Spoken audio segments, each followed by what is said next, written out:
Ya, tapi sebelumnya mungkin kita berdoa dulu, minta kesediaan Pak Jonli ya untuk pimpin dalam doa. Baik, Bapak Ibu, mari kita berdoa terlebih dahulu. Bapa kami di surga, Tuhan yang kami sembah, kami layani dalam Tuhan Yesus Kristus. Kami bersyukur kepadamu ya Bapa. Tuhan sudah memberkati sepanjang hari, semua karya kami, pekerjaan, kehidupan, keluarga, perjalanan kami, kesehatan, kami bersyukur pada Tuhan. Nah, juga malam ini Tuhan juga memberi kami kesempatan ya kami boleh berkumpul dalam satu pertemuan untuk mengetahui mengenai studi di Amanat Agung, khususnya untuk MTH S1 Umum. Terima kasih Tuhan untuk kesempatan ini, dan juga terima kasih untuk ST Amanat Agung yang juga boleh berbagi pelayanan yang Tuhan sudah percayakan. Mohon Tuhan memberkati pertemuan kami ini ya Tuhan, pada yang akan memimpin, Tuhan memberi hikmat dan mempertolongan, Julio juga yang akan sharing, dan juga setiap Bapak Ibu yang akan mengikuti, biar sungguh lewat pertemuan ini makin jelas dan apa yang menjadi kehendak Tuhan juga boleh dinyatakan. Terima kasih Bapak, mohon Tuhan juga menolong supaya ada cuaca, ada semua yang kami siapkan peralatan internet supaya semua boleh berfungsi dengan baik. Terima kasih Bapak di surga, dalam nama Tuhan Yesus kami bersyukur dan berdoa. Amin. Amin. Oke, sebelum kita mulai, sekali lagi saya perkenalkan diri dulu. Nama saya Dani Christopher. Jadi saya adalah Kaprodi Magister Teologi yang ada di STT Amanat Agung ini. Bersama saya ada Pak John Lee. Pak John Lee itu adalah Waket 1 bidang akademik. Kemudian ada Saudara Yulio juga. Saudara Yulio adalah mahasiswa MTH dari jalur S1 umum. Ya, jadi yang akan kita lakukan hari ini adalah kira-kira seperti ini. Saya akan jelaskan sedikit mengenai MTH S1 dari jalur S1 umum, karena mungkin akan ada banyak pertanyaan. Setelah saya jelaskan sekilas, kemudian nanti Saudara Yulio akan menjelaskan berbagi pengalamannya, dan setelah itu kita bisa masuk ke tanya jawab. Ya, jadi tanya jawabnya bisa langsung saja kalau mau. Kalau misalnya mau tulis di chat juga bisa langsung di chat aja supaya kita bisa diskusikan. Jadi kita mungkin tidak perlu terlalu lama. Nah, izinkan saya untuk share screen dulu. Jadi hari ini kita akan belajar sama-sama cari tahu mengenai program studi Magister Teologi MTH untuk jalur S1 umum. Jadi sebenarnya kalau kita mau studi MTH itu dia ada dua jalur kalau di STT Amanat Agung ya.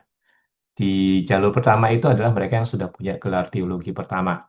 Ya, jadi kita yang sudah punya STH yang atau MDiv atau yang setara itu bisa masuk ke program Magister Teologi. Tapi juga ada yang jalur yang kedua. Jadi mereka yang belum punya eh, belum punya gelar teologi. Jadi mereka yang memiliki gelar S1 umum, mungkin SH, mungkin psikologi, mungkin teknik, dan sebagainya. Nah, memang kalau yang di Amanat Agung, jalur yang S1 umum itu adalah untuk mereka yang terpanggil menjadi rohaniwan penuh waktu. Ya, jadi ini memang kita fokusnya ke sana. Untuk mereka yang memang mau menjadi rohaniwan penuh waktu, dan untuk jalur ini memang calon mahasiswa harus ngikutin ada tambahan 2 tahun matrikulasi. Jadi itu yang membedakan antara jalur pertama sama yang kedua. Oke. Nah, kalau misalnya kita mau studi teologi di Amanat Agung, khususnya di Magister Teologi, nanti setelah lulus bisa apa? Itu kadang-kadang jadi pertanyaan ya. Bisa banyak sebenarnya, ya bisa banyak. Jadi kita yang memang mau em, pelayanan di gereja itu bisa, di lembaga Kristen itu bisa, menjadi guru itu bisa, pekerja lintas budaya itu bisa, dan masih banyak lagi termasuk nantinya menjadi pengajar teologi atau peneliti teologi. Karena di sistem di Indonesia itu kalau misalnya mau menjadi dosen itu minimal S2, dan kalau kita sudah punya MTH itu sebenarnya itu bisa mengajar. Ya, itu eh, secara peraturan di Indonesia itu dibolehkan, dibenarkan untuk mengajar di sekolah-sekolah teologi. Oke. Nah, mungkin ada yang mau tahu mengenai STT Amanat Agung. STT Amanat Agung itu studinya itu seperti apa sih bagi teologinya? Apa sih bedanya dengan yang lain-lain? Em, ini saya cuma beri beberapa hal saja menjadi keunikan kita. Yang pertama itu adalah tentu saja di kami itu kita punya ada banyak eh, yang namanya fasilitas online. Sekarang itu orang sudah belajar itu mau nggak mau harus pakai fasilitas online. Ya, jadi di kita itu kita bisa lihat fasilitas perpustakaan online, kemudian studinya juga itu sebenarnya terintegrasi secara online. Jadi memang ada bagian yang harus studi secara tatap muka, tetapi ada juga yang sifatnya itu studi mandiri atau melakukan tugasnya itu melalui online. Itu kita ada yang namanya Brightspace, ya. Tapi kalau misalnya mau tahu lebih jauh lagi nanti saya bisa jelaskan.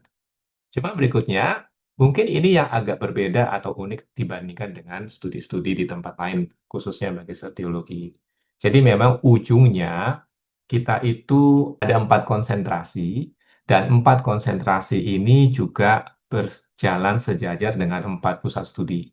Kita ada 4 pusat studi, bagi kita yang memang mau fokus ke satu bidang tertentu, kita ada pusat studi pengembangan pelayanan kaum muda, PSPKM, kita ada pusat studi pengembangan gereja, kemudian pusat studi biblika, dan pusat studi teologi dan etika. Masing-masing itu kita ada kegiatan riset dan kemudian kegiatan untuk pembinaan umat gitu ya, pembinaan jemaat. Jadi saya kasih contoh aja, misalnya pusat studi biblika, tahun lalu kita ngadain metode ber-PA transformatif, ya, ini memadukan antara PA dan pendidikan, studi pendidikan. Itu kita adakan untuk kaum muda. Em, Kemudian pusat studi pelayanan gerejawi, tahun lalu juga kita ada Pastors Conference. Ini berbicara mengenai misi, ya, misi integral sebenarnya di dalam dunia. Jadi ada banyak pembicara dan kemudian ada para pesertanya itu dari berbagai latar belakang. Kemudian PSTE, Pusat Studi Teologi dan Etika, itu kita sempat ada kerjasama dengan STT lain, STT Saat, kolaborasi untuk mengadakan kuliah umum tentang Nisea, Legacy of Nisea, dan itu juga menjadi bagian dari sumbangsih. Kemudian kita ada Christian Youth Camp, ini cuma salah satu dari banyak kegiatan dilakukan oleh Pusat Studi Pelayanan Kaum Muda, ya. Untuk tidak hanya untuk kaum muda, tapi juga kadang-kadang ada acara untuk para pelayan kaum mudanya. Jadi itu 4 pusat studi yang ada di STT Amanat Agung, dan 4 inilah yang kemudian juga menjadi 4 konsentrasi studi kita. Ya, 4 konsentrasi studi kita. Dengan kata lain, nantinya setelah selesai memang kita keunikan Amanat Agung ada kita fokus ke satu hal. Mungkin saya lebih banyak maunya belajar tafsir, gitu ya, dan sebagainya, masuknya studi biblika. Mungkin saya lebih banyak maunya bermain di etika, sistematika, isu-isu, teologi, itu bisa di teologi sistematika. Mungkin saya lebih punya hatinya itu di penggembalaan, konseling, dan sebagainya, itu pelayanan pastoral. Atau mungkin ya saya fokusnya itu pelayanan kaum muda, karena sekarang itu lagi di mana-mana tuh isunya adalah pelayanan kaum muda, ya bisa. Ya, jadi ini secara umumnya. Nah, contoh studinya ada nggak? Ada, tentu saja, macam-macam. Kalau misalnya di BBK, nanti bisa lihat di bukletnya, tapi ini contoh studinya aja. Kalau ke BBK, kita pasti studinya seperti exegesis, itu tafsir, ya. Kalau kita ke sistem yang kita, itu banyak. Salah satunya itu teologi publik. Gitu. Jadi kita concern dengan hal seperti itu. Pelayanan pastoral ada tentang keluarga, ada tentang formasi iman. Ya. Pelayanan kaum muda, kita berbicara mengenai isu-isu budaya populer, karena itu sangat terkait erat dengan kaum muda. Jadi ada banyak sekali topik-topik yang menarik di sini. Ya, ini secara umumnya. Nah, sekarang izinkan saya masuk secara khusus untuk jalur S1 umum. Ya, asumsinya adalah yang kita ikut ini, kita berasal dari S1 umum, kemudian kita mau belajar teologi.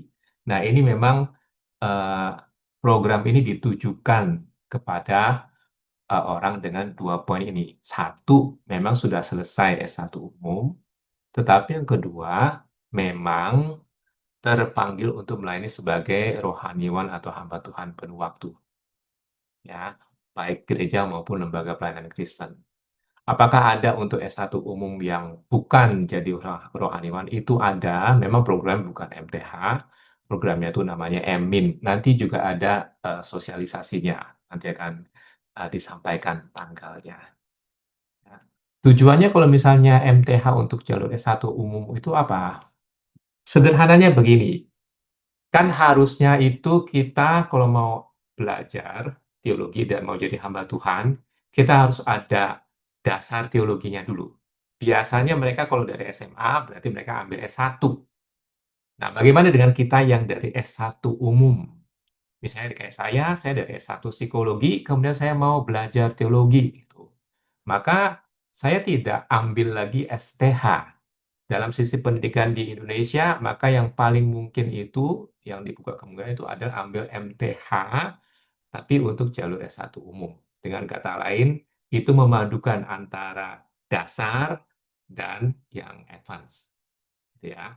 Zaman dulu itu ada yang namanya MDiv, Master of Divinity. Ya, itu di Indonesia dulu itu masih ada, tetapi karena sistem yang ada, sekarang MDiv itu sudah tidak ada lagi di Indonesia, jadi adanya MTH, tapi MTH yang kita desain secara khusus. Oke. Yang paling membedakan adalah ini sifatnya itu integratif, jadi tidak hanya keilmuan, tapi juga pembentukan karakter, dan itu memadukan. Nanti kita akan lihat ada yang namanya matrikulasi. Ya, jadi dua hal itu adalah dua hal yang paling ketara. Oke. Jadi kalau misalnya ditanya secara keseluruhan formatnya itu seperti apa? Secara keseluruhan formatnya kira-kira seperti ini. Jadi selama 2 tahun pertama itu ambil yang namanya matrikulasi. Ya, 2 tahun pertama ambil matrikulasi 91 SKS, satu semester itu sekitar 20-an SKS, memang agak melelahkan, tapi 2 tahun itu dikompak sehingga semua dasar-dasar teologi itu diberikan dan didapat.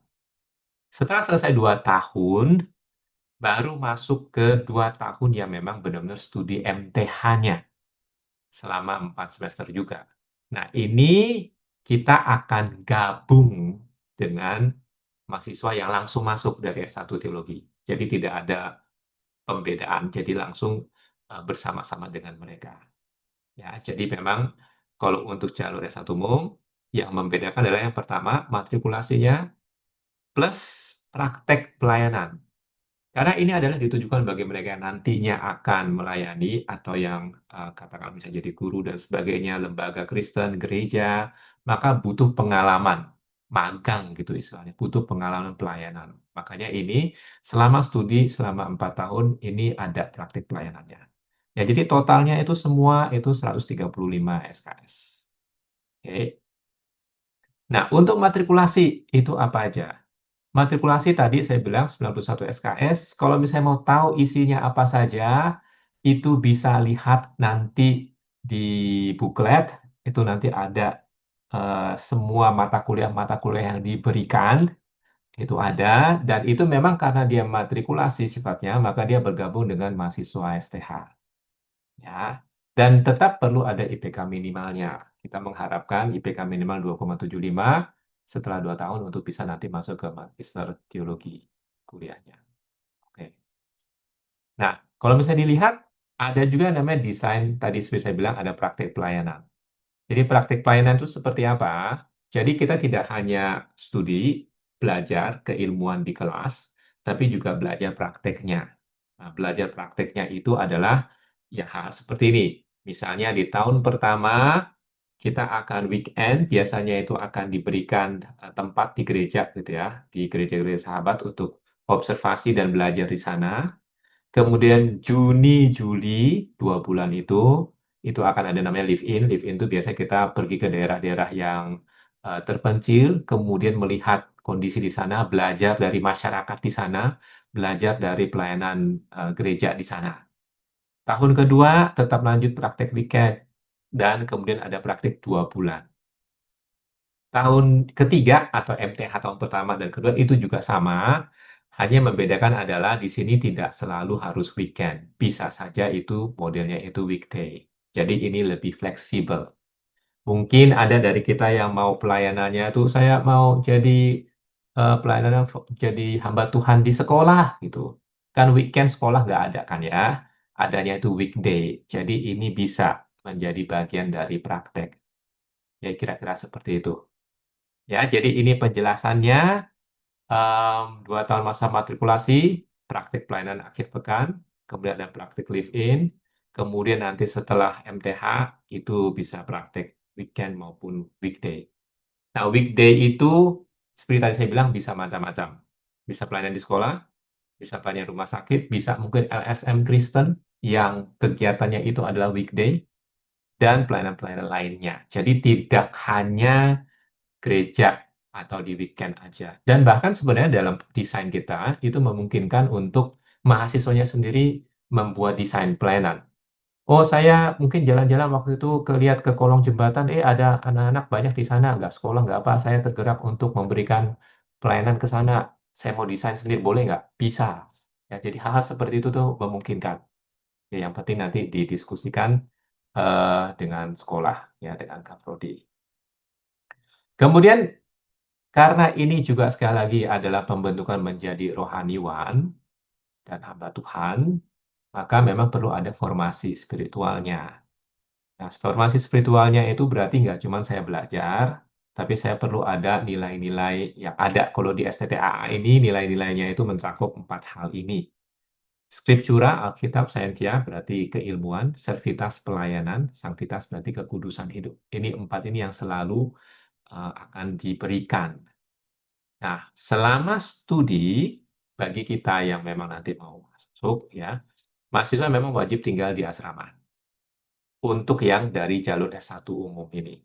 Wajib tinggal di asrama, kecuali bagi mereka yang sudah berkeluarga, itu diizinkan untuk tidak tinggal di asrama. Meskipun di asrama sekarang kita sudah ada asrama keluarga, meskipun memang jumlahnya agak terbatas.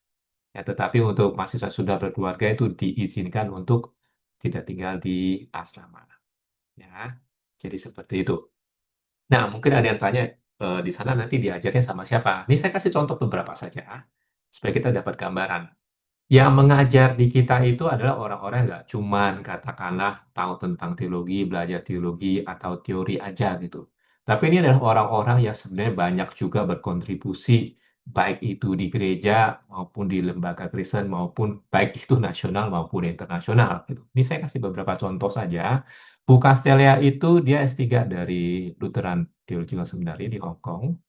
Dia itu adalah anggota Komisi Penerjemahan LAI. Dia yang salah satu tim revisi dokumen keesaan PGI. Dia pengajar sejarah gereja dan studi spiritualitas. Dia juga bukan saja juga di bidang STM Sinode GKY. Kemudian beliau juga menjadi bagian dari Scholar Leader International untuk yang Women Leaders Forum. Ya, jadi kiprahnya itu luas. Dengan kata lain, ketika kami masuk ke dalam kelas untuk mengajar tuh nggak cuman, memang harapannya tuh nggak cuma teori, tapi pengalaman dari berbagai bidang dan aspek. Ya. Contoh lainnya itu Pak Li. Pak Li Han Ing itu dia dosen praktika pastoral, pernah menjadi gembala di GKI Karangsaru Semarang, pernah melayani di Sinode Wilayah GKI juga. Dia adalah Ketua 2 Asosiasi Pastoral Indonesia, Jabodetabek. Beliau juga adalah fasilitator Marriage Enrichment, jadi pelayanan untuk keluarga. Dan studi S3 beliau adalah transformasi sosial. Gitu. Jadi ini juga cakupannya itu luas sekali. Ya, saya kasih contoh yang ketiga, Pak Fandi. Pak Fandi itu pengampu studi sistematika dan filsafat. Dia ketua subbidang pengajaran Sinode GKY, kepala program sertifikat dan PSTE, Pusat Studi Teologi dan Etika. Pak Fandi itu S3-nya itu dari Wheaton College. Orang pinter, kalau misalnya mau tahu, Wheaton College itu setiap tahun hanya menerima 6 mahasiswa S3, ya. Jadi memang sangat-sangat ketat sekali dan itu beasiswa memang. Tuh. Dia tahun lalu menang esai, penulisan esai Asia, gitu ya. Sebelumnya dia juga pernah menang penulisan tesis terbaik waktu dia studi di Amerika. Tapi Pak Fandi juga banyak pelayanan. Nah, dia banyak sekali melakukan KKR. Itu. Jadi ini Pak Fandi. Contoh yang lain, kita punya satu profesor, Pak Arman Barus, ngajar Biblika. Beliau adalah anggota OMF Indonesia, pelayanan juga di Scripture Union. Dan kalau misalnya kita pernah dengar BGA, ya, baca gali Alkitab, itu pencetusnya adalah Pak Arman. Ya, Pak Arman yang mencetus ini dan kemudian yang mengembangkan gerakan baca gali Alkitab. Bukunya itu banyak. Kalau misalnya mau ketik gitu ya, cari Pak Arman Barus, tuh isinya itu buku semua. Pak Arman juga sebenarnya sudah emeritus sekarang, pendeta GBKP Rawamangun, dan di Sinode juga pelayanan di sana, ya, Gereja Batak Karo Protestan. Pak Arman ada lulusan dari Skotlandia, dari Aberdeen. Yang terakhir saya kasih contoh satu lagi, Bu Astri itu pengampu studi pendidikan Kristen dan pelayanan kaum muda. Dari UKI dulu pelayanan aktif di pelayanan mahasiswa, seperti saya juga pelayanan aktif di mahasiswa, Kepala Pusat Studi Pengembangan Pelayanan Kaum Muda. Kalau tadi Pak Arman kalau misalnya diketik itu isinya buku semua, kalau misalnya Bu Asri itu isinya itu banyak lagu, ya. Ada banyak lagu-lagu rohani yang Bu Asri sudah buat dan banyak drama musikal yang Bu Asri bikin. Itu bahkan sudah ada buku-bukunya. Pengurus Perhimpunan Dosen Pendidikan Kristen, dan dia studi S3-nya adalah tentang pembelajaran transformatif. Ya, pembelajaran transformatif. Jadi sekali lagi mau menunjukkan bahwa dosen-dosen yang ada ketika mengajar itu bukan cuma mengajar dari ilmu, tapi juga dari passion dan juga dari pengalaman. Itu. Jadi ini yang diharapkan bisa membantu mahasiswa untuk belajar ya secara holistik, kira-kira seperti itu. Nah, ini salah satu pertanyaan mungkin yang akan ditanyakan, berapa biayanya? Kalau saya kuliah di sini, ada 2 model. Yang pertama kalau misalnya non-asrama, misalnya ya untuk yang sudah berkeluarga kemudian eee, tidak masuk di asrama, maka biaya 4 tahun itu sekitar 50 juta. Ya, sekitar 50 juta, 4 tahun. Dengan kata lain, 1 tahun itu sekitar 12 jutaan. Nah, 1 tahun itu sekitar, kalau mau dipotong rata-rata, sekitar 12 jutaan. Atau 1 bulan itu sekitar sejutaan. Jadi itu memang sangat-sangat rendah, murah sekali. Nah, bagi yang tinggal di asrama, kalau di asrama itu biasanya asrama dan ada konsumsinya, itu 108 juta, memang lebih mahal. Tapi tetap aja kalau dipotong per tahun, itu sekitar 27 jutaan. Jadi sebulan itu 2 jutaan, lebih sedikit. Ya, jadi itu kira-kira biaya. Ini biaya mencakup apa? Intinya semuanya. Ya, biaya kuliah, biaya administrasi, biaya uang kesehatan, iuran senat, kemudian jas alma mater, wisuda, eh, kemudian tesis dan sebagainya. Jadi itu semuanya sudah tersakup di luar kebutuhan kita sehari-hari. Ya, jadi ini kira-kira detailnya sekali lagi nanti bisa lihat di booklet. Oke. Nah, mungkin ada yang juga masih bertanya apakah tersedia beasiswa gitu ya. Karena begitu kadang-kadang ada yang sudah bekerja, begitu berhenti bekerja, maka tidak ada pemasukan dan sebagainya dan tidak ada beasiswa dari mana-mana, itu masih memungkinkan ya tersedia beasiswa. Kita ada 3 jenis beasiswa sebenarnya. Yang pertama itu adalah beasiswa untuk yang memang dari keluarga tidak mampu, memang harus ada buktinya. Yang kedua, kita buka untuk yang jalur prestasi. Kalau ternyata memang ada prestasi, tentu juga dengan buktinya. Yang ketiga, biasanya kita ada kerjasama. Ya, mungkin dengan lembaga tertentu, nanti kita akan kerjasama, dan salah satu kerjasamanya bisa jadi dalam bentuk beasiswa. Jadi kalau misalnya lembaga itu mengutus dan utusan resmi, maka kita bisa mempertimbangkan untuk beasiswa. Jadi kadang-kadang itu terjadi dari sinode tertentu atau dari lembaga tertentu. Kira-kira seperti itu. Oke, syarat masuknya ini mungkin yang terakhir, memang perlu ada panggilan, karena ini untuk mempersiapkan jadi hamba Tuhan. Selesai S1 umum, IPK minimal 275, memang harus sudah dibaptis minimal 2 tahun, TOEFL atau kemampuan bahasa Inggris minimal 450 atau yang setara. Kalau ternyata nanti belum sampai, itu kadang-kadang masih bisa dikasih kesempatan. Dan ya nanti akan ikut tes wawancara yang ditentukan. Oke, kira-kira seperti itu. Dan terakhir, kalau misalnya ditanya kapan daftarnya, sebenarnya itu dibuka sepanjang tahun.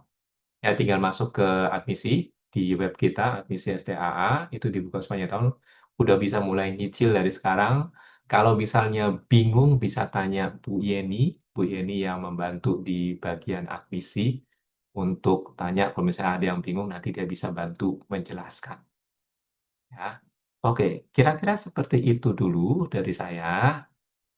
Kalau ada pertanyaan nanti bisa ditanyakan. Tapi sebelum kita masuk ke tanya jawab, saya kasih kesempatan dulu kepada Saudara Julio ya untuk memberikan apa ya informasi apa sih rasanya itu studi di sini, apa tantangannya, tetapi apa yang bisa didapatkan. Ya, silakan Julio. Eh, Baik, Bapak, Ibu, Saudara yang terkasih, selamat malam. Shalom bagi kita semua. Terima kasih Pak Dani untuk kesempatan yang diberikan. Jadi malam hari ini saya akan sharing sedikit terkait dengan perjalanan studi dan pembentukan yang sudah saya lalui gitu ya selama di program studi MTH matrikulasi ini gitu. Jadi sebagai informasi, sekarang saya berada di semester kedua, gitu. Jadi saya sudah melewati 1 semester di program MTH matrikulasi ini.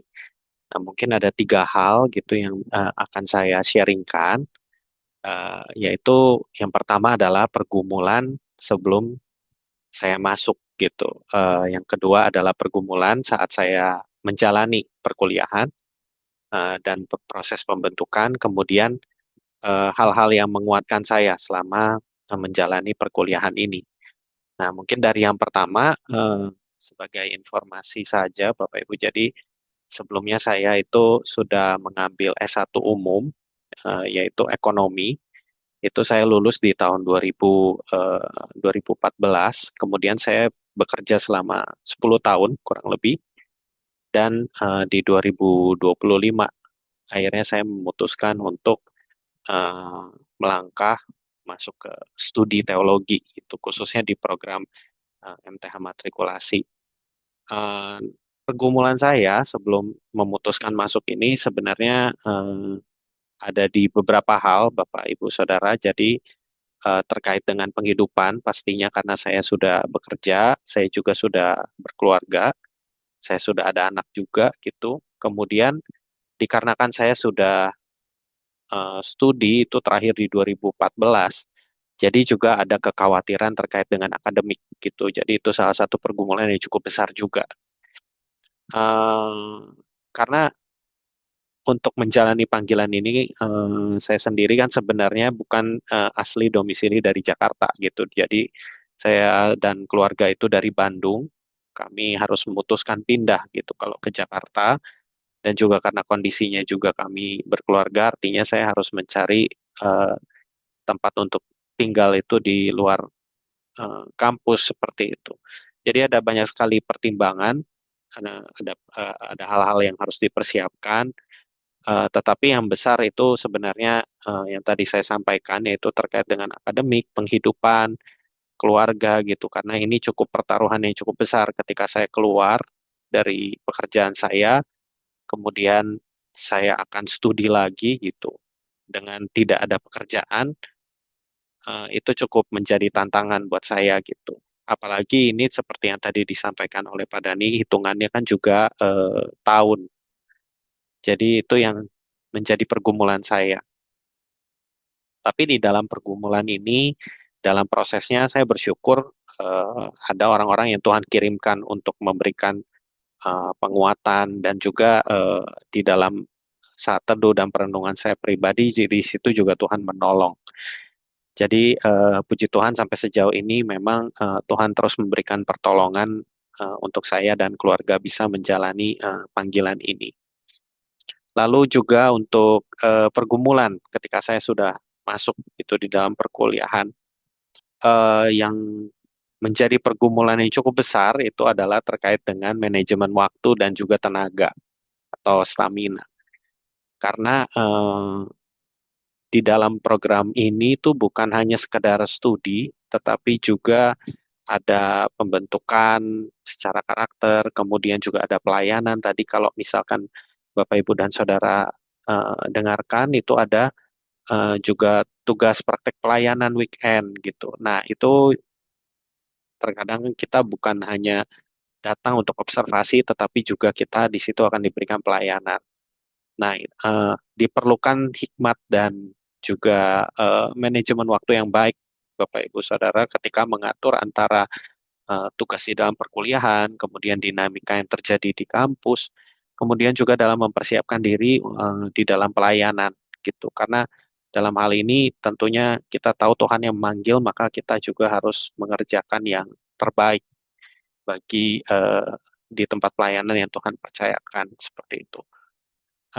Dan juga karena panggilan ini tuh bukan saya sendiri yang menjalani gitu ya, walaupun saya yang memang berkuliah, tetapi saya kan di sini juga berkomitmen untuk berangkat bersama keluarga. Jadi ada waktu-waktu juga yang perlu tetap dibagi untuk keluarga seperti itu, dan ini juga menjadi salah satu pergumulan ketika menjalani perkuliahan. Lalu berikutnya adalah hal-hal yang menguatkan selama saya menjalani perkuliahan di sini.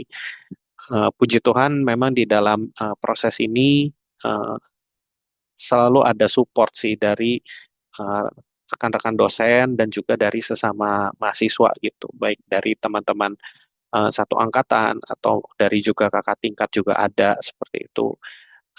Dibantu juga dari kampus tuh kita ada yang namanya family group gitu, atau itu semacam model group sharing yang dipimpin oleh dosen yang ada di STT Amanat Agung. Di situ kita bisa juga berbagi pergumulan kita dan juga kita di situ sharing juga dengan teman-teman kita. Kita juga bisa minta didoakan di sana, dan juga di situ kita juga bisa mendapatkan semacam solusi gitu atau hal-hal yang sekiranya kita nggak terpikir gitu untuk ketika menjalani studi ini, kemudian menghadapi pergumulan. Nah, mereka yang lebih berpengalaman itu bisa memberikan masukan seperti itu. Nah, kemudian juga jika misalkan kita memiliki pergumulan eh, lain, misalnya lebih privat, kita bisa juga janjian waktu dengan dosen untuk bertemu, dan juga di kampus pun ada layanan konseling mahasiswa yang Bapak Ibu Saudara itu bisa gunakan seperti itu. Nah, mungkin untuk singkatnya seperti itu yang bisa saya sharingkan pengalaman saya selama menjalani sampai saat ini. Setidaknya sudah mau 1 tahun menjalani program MTH matrikulasi ini. Kira-kira demikian, Pak Dani. Terima kasih untuk waktu dan kesempatan. Oke, terima kasih banyak Yulio. Ya, karena kita tidak terlalu banyak orangnya, jadi silakan mungkin kalau ada yang mau langsung bertanya boleh. Bertanya mengenai apakah saya cocok, apakah ada hal-hal tertentu yang mau ditanyakan, atau apakah bahkan kalau bisa bertanya mengenai prodi lain, itu bisa. Kebetulan kita ada Kaprodi Emin, ya nanti saya ada tanya seperti Pak Agung tadi bertanya, itu bisa langsung tanya ke Kaprodi Emin, Pak Jelson Fuad, kalau misalnya mau ya. Silakan, siapa yang mau angkat tangan? Ya, Oke, izin Pak. Pak Diego ya silakan. Ya, izin. Maaf Pak, saya kameranya agak ada rusak jadi nggak bisa on cam. Oke, nggak apa-apa. Ya Pak, mau tanya Pak, eh ini online juga ya Pak? Oke, pertanyaan online atau enggak ya? Ya, Ada Pak Diego nanya itu, ada Pak Denny juga ada tanya itu. Oke, saya perlu jelaskan beberapa hal dulu. Yang pertama, untuk program studi MTH jalur S1 umum, itu karena memang disiapkan menjadi hamba Tuhan, maka itu programnya itu on-site. Jadi memang program itu on-site karena harus di asrama. Jadi mesti datang, kemudian mengalami pembentukan di kampus. Ya, jadi itu tidak beda terlalu jauh dengan yang dari STH. Jadi bagi kita yang dari S1 umum kemudian mau menjadi rohaniwan, menjadi hamba Tuhan, maka ini programnya itu onsite. Ya, itu dulu. Jadi dari MTH jalur S1 umum. Kemudian ada yang sudah punya S1 teologi, ya STH. Kemudian mau belajar atau mau menambah wawasan lah, belajar teologi, itu bisa ambil MTH, tapi yang memang jalurnya untuk S1 teologi. Nah, yang kalau sudah masuk ke S1 MTH yang S1 teologi, maka itu cuma 2 tahun, 44 SKS, dan itu gabungan antara onsite dan online. Onsite-nya itu adalah setiap semester itu 1 kali datang ke kampus 2 minggu untuk kuliah. Selebihnya tuh kuliahnya itu online. Jadi untuk yang MTH, ambil MTH, tapi kita yang sudah punya S1 teologi.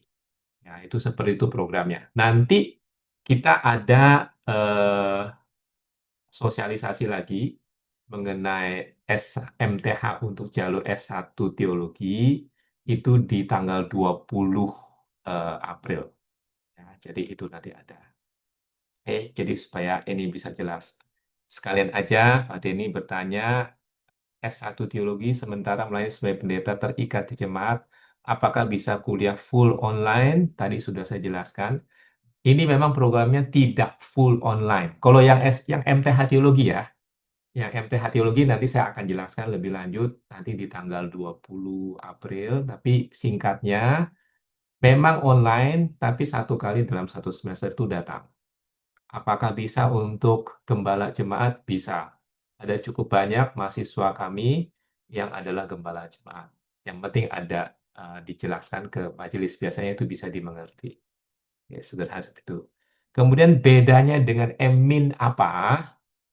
Bedanya adalah kalau MMIN itu adalah program untuk mereka yang dari awam, S1 umum, tapi memang bukan untuk menjadi hamba Tuhan sebenarnya, tapi mau memperlengkapi diri dengan studi teologi.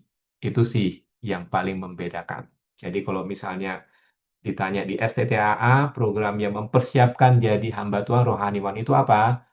MTH, jalur S1 umum.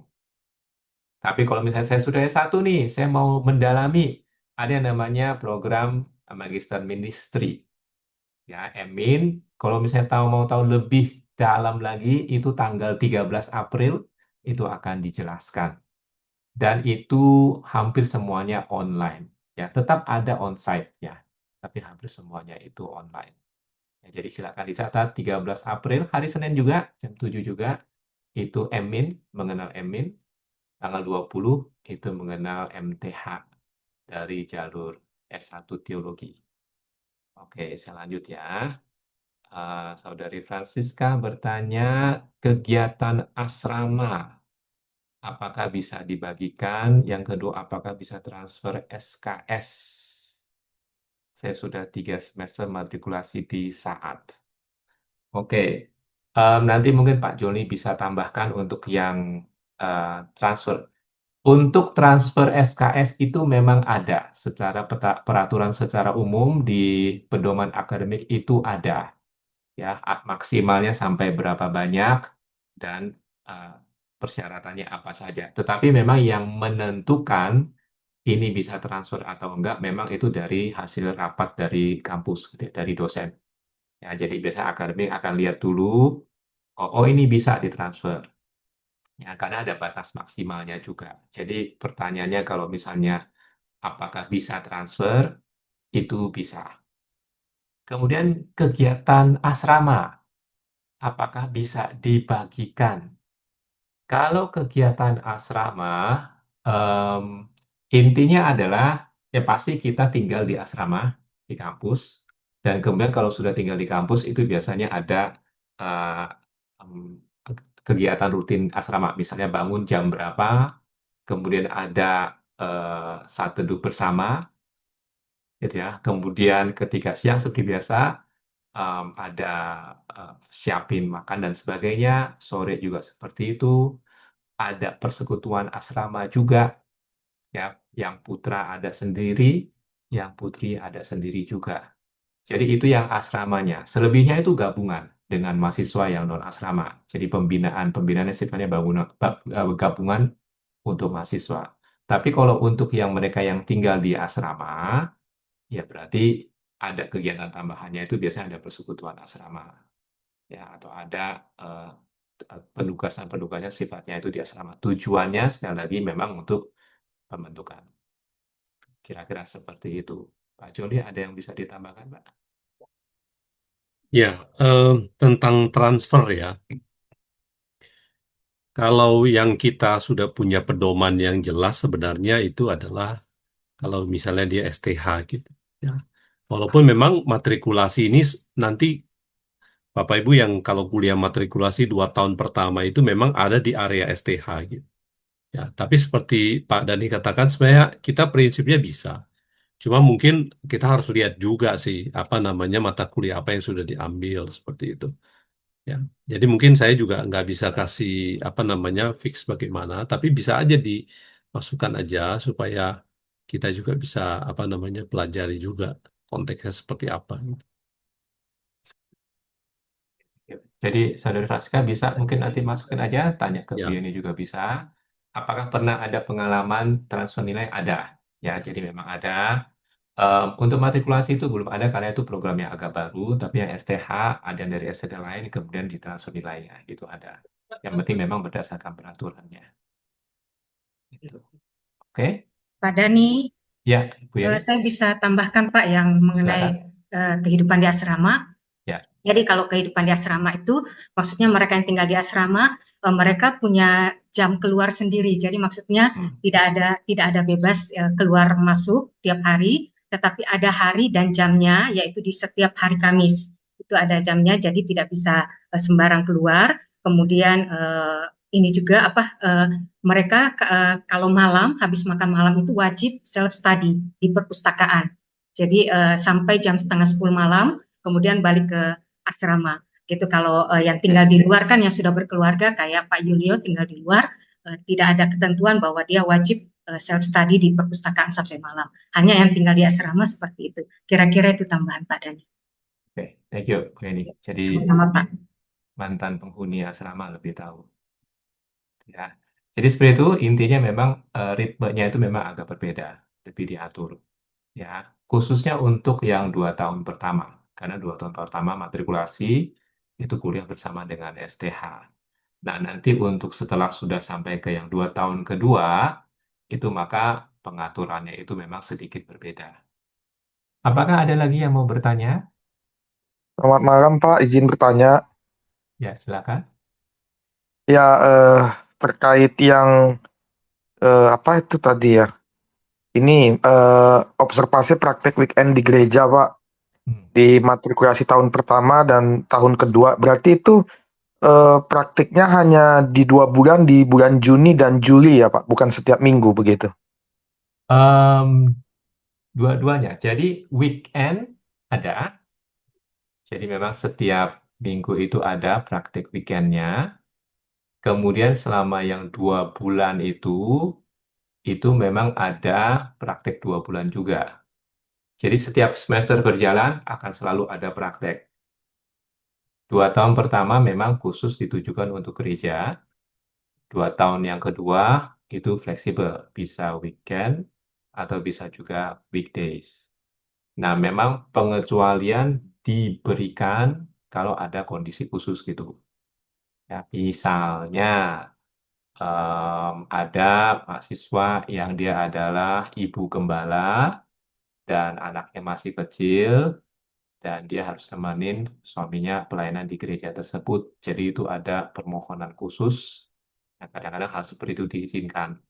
Tetapi kalau misalnya itu dilihat secara umum nggak apa-apa, maka biasanya yang normalnya adalah praktek weekend di gereja, pasti gereja yang sekitar Jabodetabek, kemudian praktek 2 bulan, itu juga di gereja. Untuk tahun pertama itu bukan 2 bulan, tahun pertama itu live in, itu adalah selama sebulan lebih itu akan ke daerah. Itu selama 1 bulan lebih itu akan ke daerah untuk eh, melihat kondisi kehidupan di sana, di daerah yang agak terpencil. Nah, tahun yang kedua baru yang praktek 2 bulan. Dan itu biasanya memang kita usahakan untuk ke gereja dulu. Ya, jadi kira-kira seperti itu.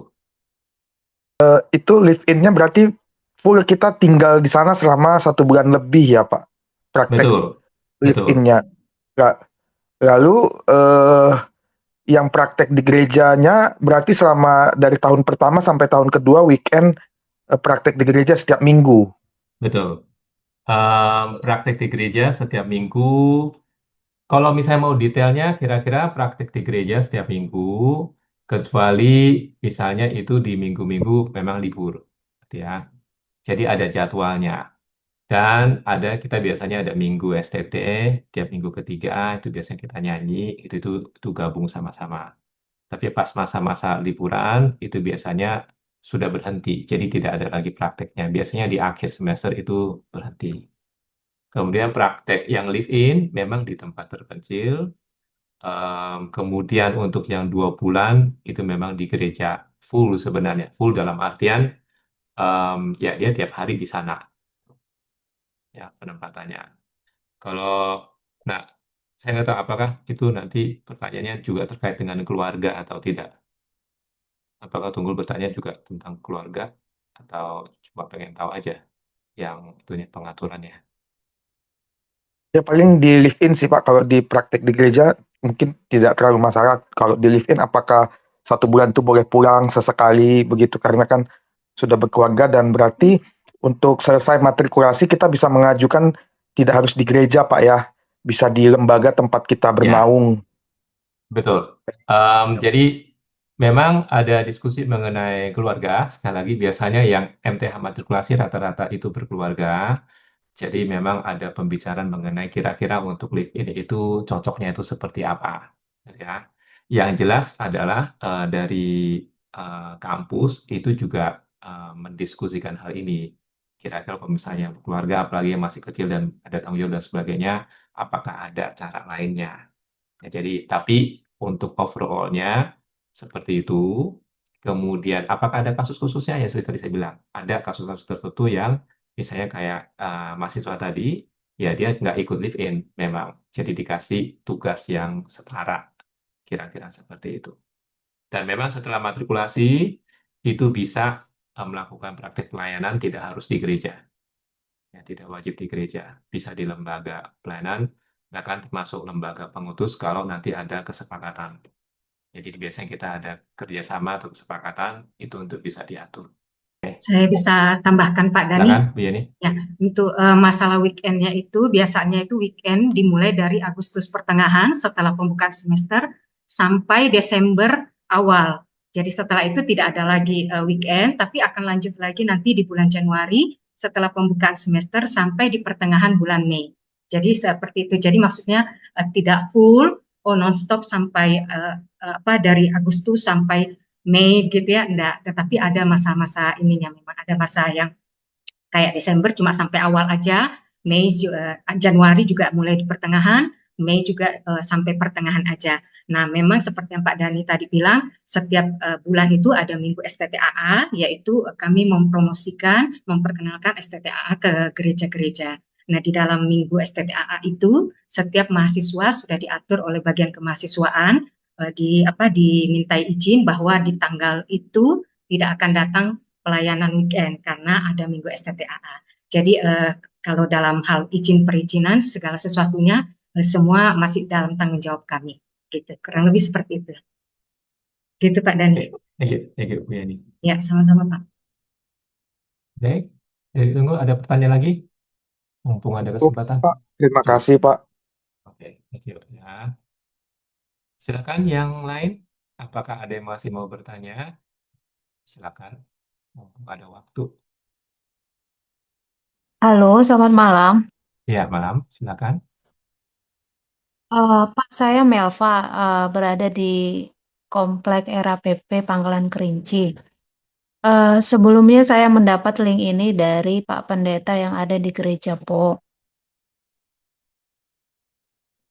Saya bekerja di RAPP dengan mendengar pengalaman dari Pak Yulio Abednego, berarti beliau secara tidak langsung telah berhenti kerja ya Pak untuk mengikuti program kuliah ini.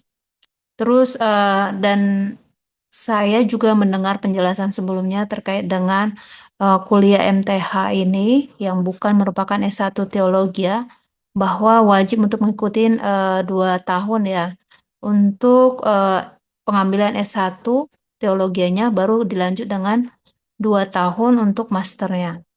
Dan untuk 2 tahun pertama itu wajib untuk mengikuti offline kuliah juga ya Pak. Sebenarnya saya cuma mau memastikan bahwa saya mau mencari program hanya untuk pengenalan atau pendalam mengenai tentang Tuhan saja, Pak. Tidak untuk ada niat atau bidang untuk menjadi master teologi ya, ataupun untuk ya jika pun nanti suatu saat akan menjadi pelayan, ya itu mungkin Mbak Detam ya Pak. Tapi paling tidak saya ingin tahu lebih dalam lagi itu isi Alkitab dan apa itu Tuhan. Sebenarnya saya sendiri adalah seorang Katolik dulunya dari lahir baptis dan setelah menikah dengan suami saya dan saya punya 2 anak dan bekerja di pabrik juga memikul tanggung jawab. Cuma belakangan ini di masa transisi saya dari Katolik menjadi Protestan itu saya mengalami seperti ini bukan budaya saya. Saya merasa tidak nyaman dengan ini ibadah yang saya alamin. Yang akhirnya membuat iman saya semakin lemah bahkan secara rohania yang merupakan sama-sama Kristen ya Pak, ya Pak, yang pengikut Tuhan Kristus. Nah, namun di masa-masa transisi itu saya seolah-olah menjadi ada pembenaran diri bahwa kemalasan saya itu adalah baik, namun ternyata secara tidak langsung membuat saya menjadi sakit.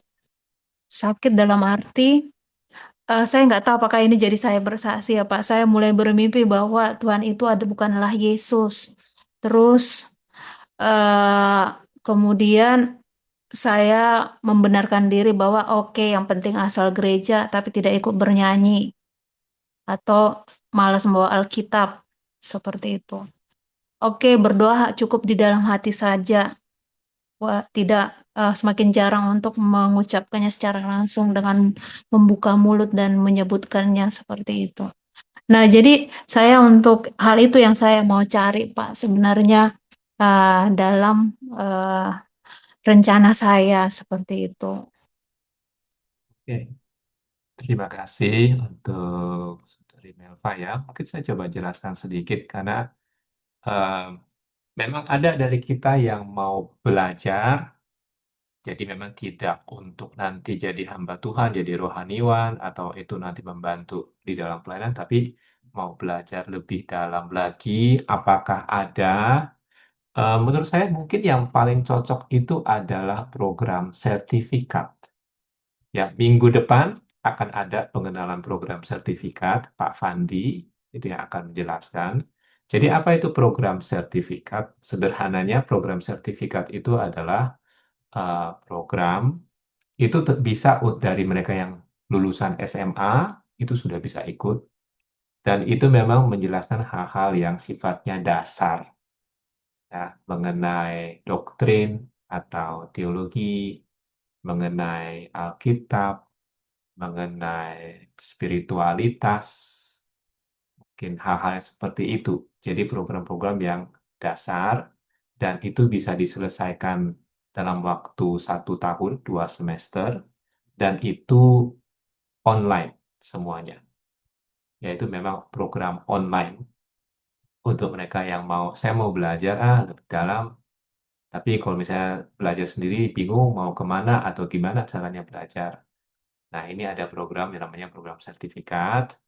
Jadi itu kalau misalnya mau tahu lebih dalam, apakah cocok atau enggak untuk membantu, mungkin bisa ikut minggu depan.